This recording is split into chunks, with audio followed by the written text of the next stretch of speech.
Salut copain, ça joue bien? Je viens de regarder une émission qui parlait des... En fait, je viens de comprendre un truc avec l'inflation. Nous, les pauvres, là, on se fait niquer. Les prix des kilos de pommes, tous les prix augmentent. Mais les riches, c'est bénédiction pour eux. C'est miracle, c'est... Je sais pas comment tu appelles ça. C'est le jackpot, quoi. C'est gagner à la loterie, l'inflation pour les riches. Imagine que tu es riche. J'ai vu ça, parce qu'il parlait de la faillite d'une entreprise. Et puis c'est une entreprise qui va aller dans les 100 millions. Bon, elle a fait faillite. Hein, puis elle a des dettes. Alors de vendre les machines, de vendre les bureaux, de vendre les locaux, machin, ils vont essayer d'arriver à 100 millions pour rembourser la dette. Et puis ils disaient, ils vont arriver à faire 100 millions facilement grâce à l'inflation. C'est là que je captais pas. Puis, bah, au fait, ces 100 millions, ils ont été contractés avant l'inflation. Maintenant qu'il y a eu l'inflation, l'immeuble, les bureaux, les machines, elles valent plus cher. Avant, ton bâtiment, il était estimé à 20 millions avant l'inflation. Maintenant, avec l'inflation, il est estimé à 25 ou 30 millions.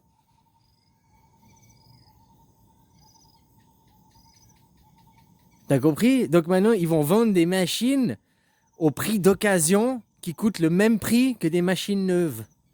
Quand ils ont acheté les machines neuves, là, il y avait 5 ans en arrière, c'est pas une vieille entreprise en plus. Ils ont acheté les machines neuves il y a 5 ans en arrière, avec l'inflation, aujourd'hui, ils vendent les machines d'occasion au même prix qu'ils les ont achetées neuves. Je sais pas si tu comprends ce que ça veut dire, quoi. C'est-à-dire que si toi, tu as une maison, tu vas faire une maison qui vaut 100 000 francs, tu vas hypothéquer 100 000 francs dessus, voilà, tu as une dette, tu as 100 000 francs, tu as une maison de 100 000 francs, tu payes pas ta dette, on prend ta maison. Très bien. Maintenant, grâce à l'inflation, ta même maison, elle vaut 400 000 francs. Donc tu vends ta maison 400 000, tu rembourses les 100 000 et tu fais un bénéfice de 300 000. Grâce à l'inflation. Ça, c'est uniquement des bénéfices réalisés grâce à l'inflation. Et tu vois le nombre d'entreprises. En fait, ça m'a fait réaliser. Ouais, mais c'est vrai, il y a une chier d'entreprises qui font faillite. En fait, c'est un truc systématique qu'ils organisent. Hein, en disant la guerre, je te rappelle, nous sommes en guerre de mars 2020. Et puis, l'inflation telle qu'on la connaît aujourd'hui a commencé déjà en 2021. Ils disent que c'est la faute de la guerre, mais ça a commencé un an avant.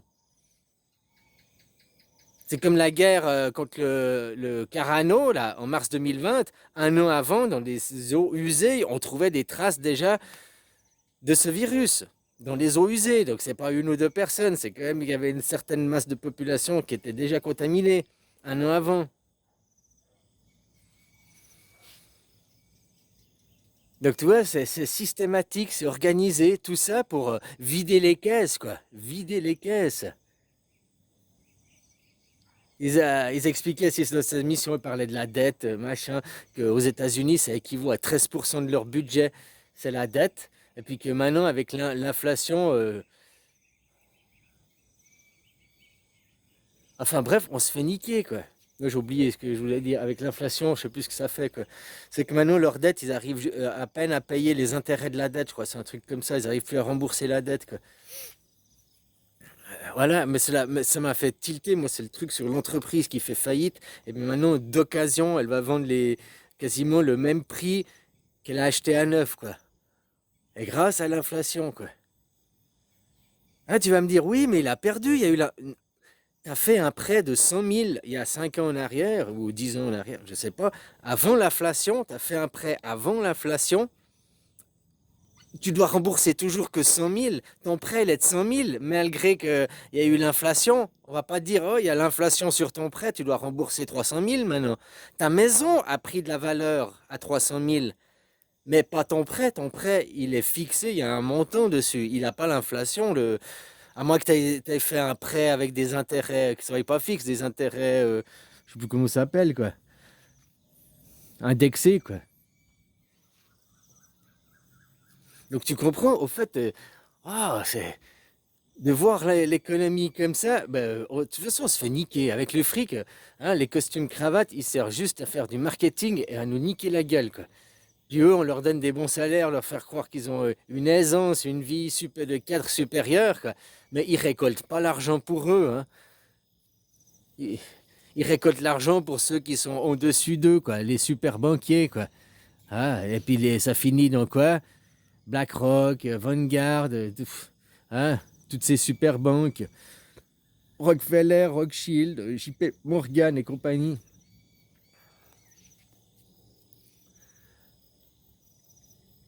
Alors voilà, copain. Alors maintenant, ouais, vu sur ce point de vue, à qui profite l'inflation? À quoi? Ah, l'inflation, tout le monde l'a subi, oui, l'inflation, blablabla. Ben non, elle est vachement profitable à certains, quoi.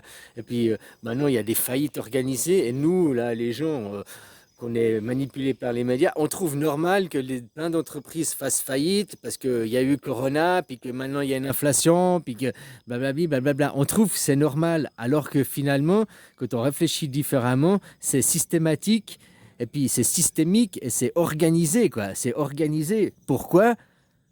Bah oui, l'entreprise ferme et tout. Mais oublie pas que quelqu'un va venir racheter. Il y a Pompon, il fait faillite, mais il y a Dupont, il vient racheter, quoi. Ils sont copains, tu comprends ce que je veux dire? L'autre, il rachète une entreprise, puisqu'elle a fait faillite, il va même, au lieu de rembourser les 100 millions, il va peut-être la négocier à 80 millions ou à 50 millions, il va la racheter moins cher parce qu'elle a fait faillite, hein, il va peut-être, hein, puis l'autre, il va la vendre plus cher. Oh, enfin voilà, quoi. C'est une immense arnaque, finalement, quoi. Et ça sert qui? Bah, ceux qui ont l'argent. Pour faire quoi? Faire plus leurs dividendes et encore plus nous niquer. Il y a une inflation, il n'y a pas d'argent, il y a une inflation, il n'y a pas d'argent. Et oui, c'est organisé pour augmenter vos comptes financiers, quoi. Voilà. Alors je trouvais, j'ai réalisé ça, je sais pas si tu es d'accord avec cette analyse, mais ouais, je suis sûr que c'est pas faux, quoi. Il y en a qui étaient des délits d'initiés, ils ont fait des crédits, des hypothèques sur leur maison à 100 000 ou 1 million, hein, et puis maintenant leur maison, elle vaut 1,5 million, ils se font 500 000 dans la poche sans rien faire, quoi. Puis ils ont même pas besoin de déménager, hein. Lui, il vend sa maison, puis c'est sa femme qui l'achète, ou son fils, ou son, hein, ou une compagnie, un porte-nom, quoi. Ah ouais, voilà, quoi, copain. Donc vous dites amène à l'argent, tant qu'on se laisse manipuler par ces gens, on va pas arrêter l'argent, mais on va remettre l'argent à son utilité, que ce soit un outil qui sert à échanger, à faire du troc. Mais au lieu d'avoir des denrées périssables et puis des stocks qui pourrissent, eh ben, ça permet d'éviter le pourrissement des matières premières. Voilà, il sert à l'argent, entre autres. Hein?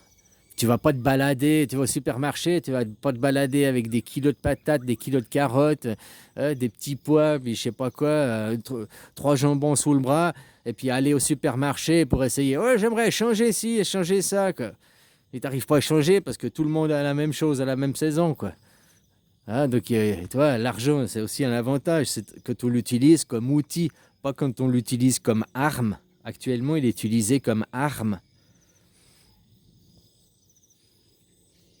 Il est très important de prendre conscience, hein, puis quand on vénère des faux dieux, on idolâtre. Finalement, ces gens sont-ils inconscients de vénérer un faux dieu ou ils vénèrent ce faux dieu?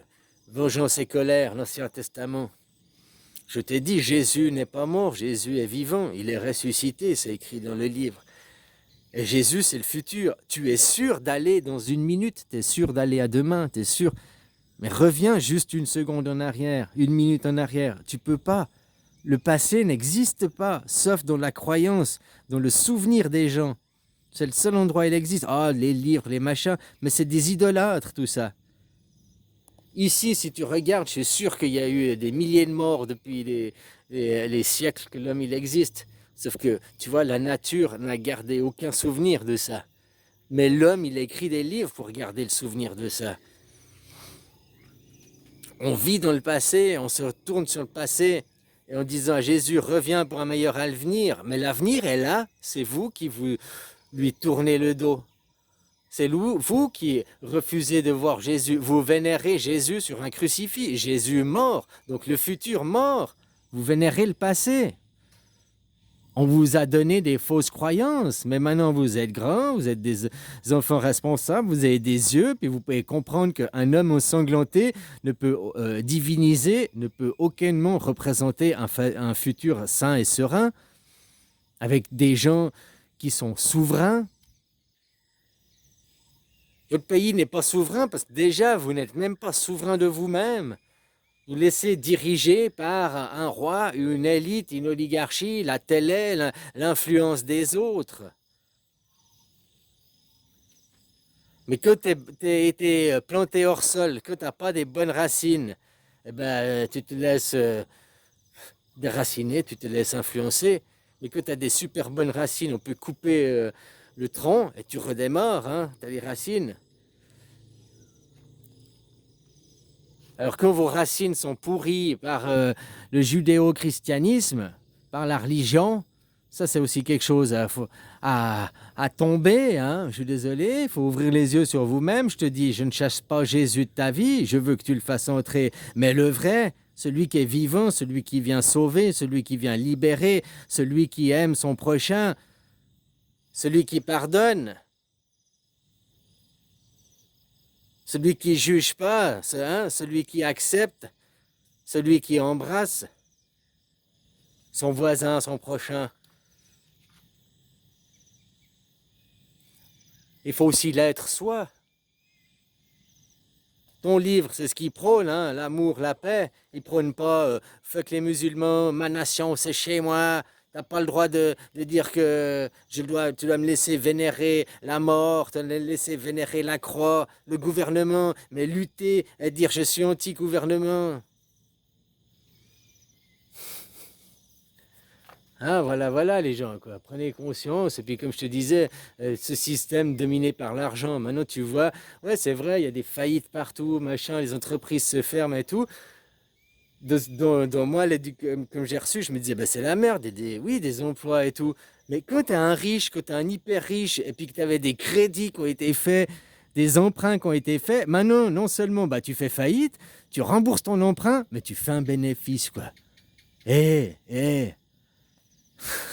il part où l'argent? Ben, on sait où il part, hein. Depuis qu'il y a le début de la guerre, mars 2020, les riches, ils ont augmenté entre 3 à 5 fois leur fortune, quoi. Les riches sont devenus toujours plus riches, des dividendes records pendant qu'il y avait le corona. Voilà, hein. Mais non, surtout ne faites rien, ne changez rien. Demain, va travailler, va bien leur sucer le zob. Comme un copain me disait, demain, tu vas devoir leur sucer la bite pour prouver que tu n'es pas un homophobe, quoi. Eh ben, vas-y. Va sucer ton voisin pour prouver que tu n'es pas un homophobe, quoi. Hein? C'est exactement le monde dans lequel vous êtes en train de vous diriger. Mais continuez à prier pour rien. Reviens nous sauver. Il est jamais parti, c'est toi qui fermes les yeux sur lui. Déjà, commence à comprendre ça. Allez, bisous, copain.